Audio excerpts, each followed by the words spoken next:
Hello everybody and welcome along to today's video, where today I'm going to be breaking down Jodie Whittaker's first scene as the 13th Doctor. As I felt it was such a fantastic scene in Twice Upon a Time, I really wanted to look at it shot by shot and really understand what they've done in this scene, and if we can get any clues for the future as well. So I'm just going to take this scene shot by shot, looking through and trying to sort of analyse what they've done with each shot, and also, as I say, if there's anything we can get for the future. So first off, the very first shot we see of Jodie Whittaker is of her eyebrows, or her eyes and eyebrows, that we saw with P.T. Bowdy's 12th Doctor as well, back in the Day of the Doctor. It was a nice sort of rounding off for his first ever shot in Doctor Who, or as the Doctor, to be his eyebrows, and to go out with his eyebrows is quite nice, and of course it therefore brings in Jodie's eyes and eyebrows with reflection of the TARDIS, the middle console of it, reflecting off her eyes as well. I think it's a really nice little way of introducing her into the show as well. And we then have that massive fade to white with the sort of almost explosion of light, as it were, I think it's trying to represent within the TARDIS, and then the Doctor's theme playing in the background as we see those shots of Jodie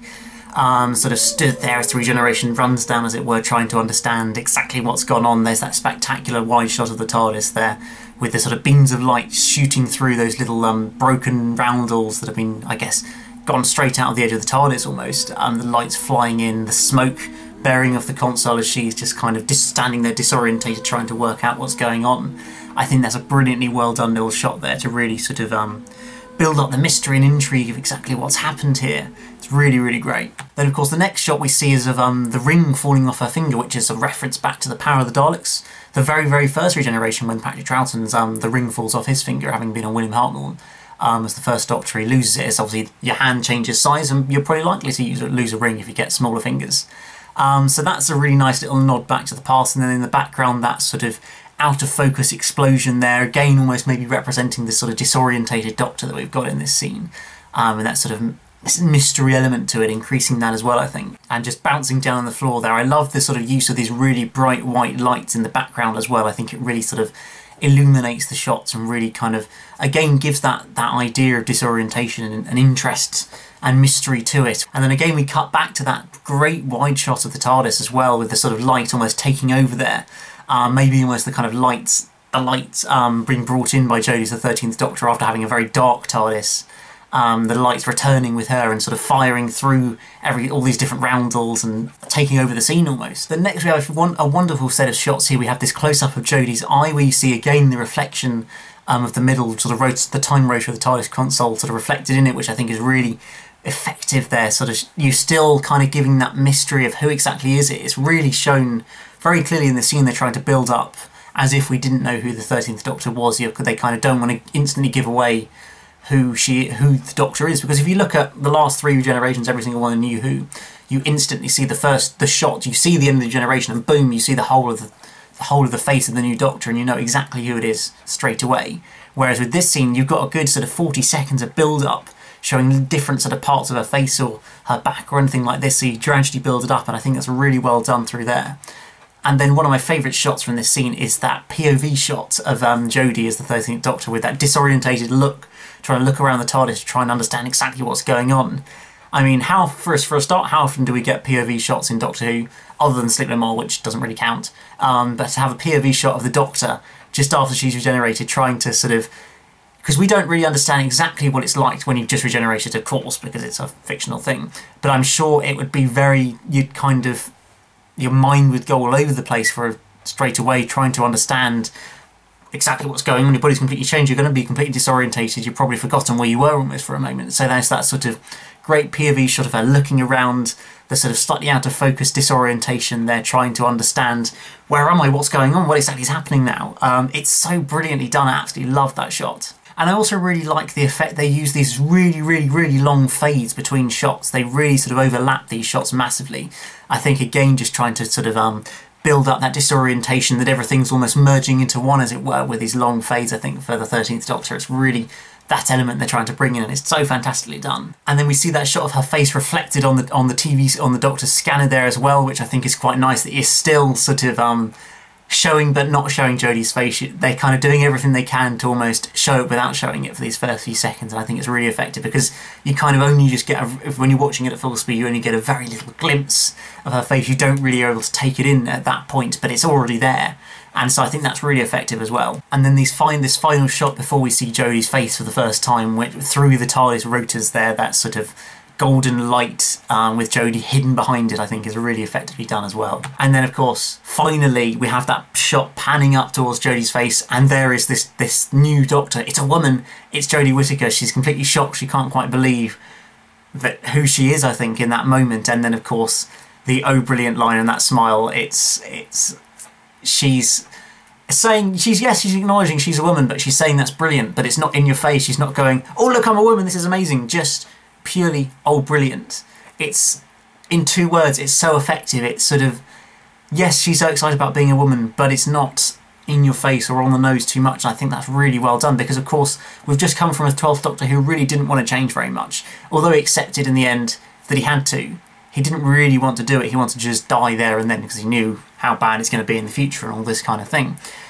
So then having, I think almost it needed to be a woman for the Doctor, because then she's like, wow, I gave it another go and I got a woman, this is fantastic, I think. And so that's, I think, what they're trying to bring out in just a couple of words there, and I think it really is true. It is fantastic we've got a female Doctor. And then of course, as is almost to be expected when you have showrunner changing, Doctors regenerating and all this kind of thing happening at the same time, the TARDIS is probably going to be exploded as well.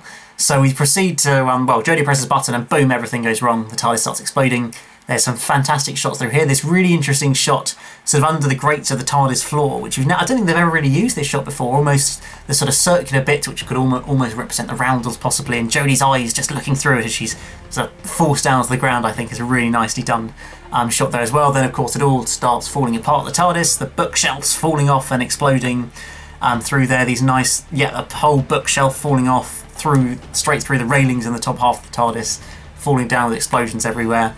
The books flying all over the shop, all straight out the TARDIS door, almost into Jodie's face and everything as she starts hanging on there, trying to grip onto something. It's also kind of fast-paced. Suddenly we've gone from these really long shots with these slow fades between shots to kind of, as she's disorientated, trying to understand, and then suddenly it's boom, boom, boom, boom, boom, shot after shot after shot. In the second half of the scene when we see her, when the exploding TARDIS happen, it really sort of ratchets up the tension in that last 30 seconds of the episode to ratchet it up so much. Is really impressively done, I think. And then, yes, she's sort of trying to grip onto the TARDIS. And then the one clanger shot of this whole scene is the shot of what's meant to be Jodie's foot, sort of trying to put her foot against something to grip on against. But it's very clear that this is not Jodie's shoe. This is not the 12th Doctor shoe that she's just been wearing. So either this was done in a rehearsal where Jodie's wearing different shoes, but they didn't have any other shots, they had to use it or something. I don't know, or they just needed this shot and they had to go and reshoot it afterwards, but they couldn't find the actual shoes, so they had to get something that looked similar. Because it's a close-up, it wouldn't make any sense. I can't really understand why they'd get it wrong. So it's surely got to be a production issue that they missed this shot when they were filming it, or they just needed to have this shot in later on, but they couldn't get hold of those shoes again. I have to imagine is the only thing, because it would just seem such a terribly blatant mistake to make. So it's a bit of a weird one, but that's definitely the only, I think, flaw in this scene. Then these final few shots of her trying to grab onto the TARDIS console, trying to find something to grip onto, to hold on, and then, of course, a couple of shots later, as everything's flying out, you have this long shot of the TARDIS. I don't think we've ever seen the TARDIS in quite this way, as the TARDIS is almost trying to throw the Doctor out of the TARDIS. I wonder if there'll be more of an explanation in Series 11 as to why the TARDIS was so desperate, it was kind of tilted over, almost forcing, kind of like, come on, get out, Jodie, get out to a 13th Doctor, get out. I'm really interested to see if that has some sort of relevance in the future, or whether that was just part of the explosion, because it's almost like Jodie's pulling it towards the Earth, and as soon as, of course, she's fallen out, the TARDIS flies away again and explodes. So I do wonder if there's something in that. We'll have to wait and see. And then these final shots of the TARDIS sort of finally destroys itself. There's that absolutely fantastic sort of panning shot up of the TARDIS rotor exploding within it. You sort of gradually see, we've never really seen the actual rotor exploding like that before, I don't think, and it's really effectively done with those two sort of streams gradually falling apart as you go up through it. I think that's a really nicely done shot. And then, of course, that part of the TARDIS console just breaking off as the whole thing just completely falls apart inside the TARDIS. That part of the console falls off, the rotor's falling off, and then Jodie's falling. She's out of the TARDIS, it's all going wrong. And I'm also interested to see I would love to know how they shot that scene, because you can see Jodie clearly in mid-air in this shot. Is there a harness that we can't see because it's green screened out, or has she been CGI'd into this shot? I'd like to know, because it's quite An interesting shot that isn't really a normal position to be in, shall we say, flying through the air or nothing. That'd be interesting. And then there we go, Jodie is falling. She's starting to fall out of the TARDIS. We keep on cutting back to seeing the TARDIS exploding even more as it's starting to disappear away. There's that shocked, lost shot of the 13th Doctor. She can't quite comprehend what's happening. And she's sort of in complete shock as to exactly what's going on, because I'm sure she's still massively disorientated and not quite with it, as it were, almost like if you're a bit drunk, I think. That's sort of how I kind of understand that initial concept of regeneration, post-regeneration trauma to be like. And she's all, that sort of unfocused, unknowing exactly what's going on. She can't really do anything about it, but she's suddenly just realising what's going on at the TARDIS and flying away from her, and she's falling to the Earth. What on earth can she do now? There's some really nice shots of the TARDIS sort of exploding within there as well, and gradually just fading away as it's dematerialising away from us. And then we end on those shots of Jodie falling towards the Earth. We still don't know exactly what that town on the right is, or that place on the right is. Apparently, rumoured, spoiler alert, it's Sheffield, or around Sheffield area, because they've been filming up there, and I think there's been some sort of knowledge that it's apparently going to be set somewhere in Sheffield. Certainly it isn't London, because there isn't the massive River Thames going through the middle of London, which is pretty iconic, and they wouldn't miss out if it was going to meant to be London. So it's probably somewhere up north, and it'll be great to see where it is. And then we end on that wonderful to be continued, or rather painful to be continued, shall we say, as we have to wait and find out for months and months and months what's going to happen. How is Jodie going to get out of this now? How is the 13th Doctor going to get out of this? Or is it going to be nice and simple and the TARDIS is just going to be rematerialised below her because it suddenly fixed itself and catch her? Or is she actually going to fall to the Earth somehow and somehow survive? I don't know. But then there's the whole thing about the Doctor can't be injured in the first 15 hours after regeneration, I think it is. Or a time it can't be, so maybe that will save her early on. When she hits the ground, maybe will get fatally injured but able to recover herself. But I can't imagine we would see the Doctor splat on the ground as the first shot of Series 11. I think that might be a little bit too much for all the kids watching to see a person splat at probably a good 40 miles an hour, boom, onto the ground. Maybe not, maybe not. But yes, I just wanted to share my thoughts on the scene because I absolutely love it. It's so brilliantly crafted. I've just explained through. Every single shot is so well thought about. And when you look at how many individual shots there are in a 1 minute scene, you probably had 60 different shots in a minute.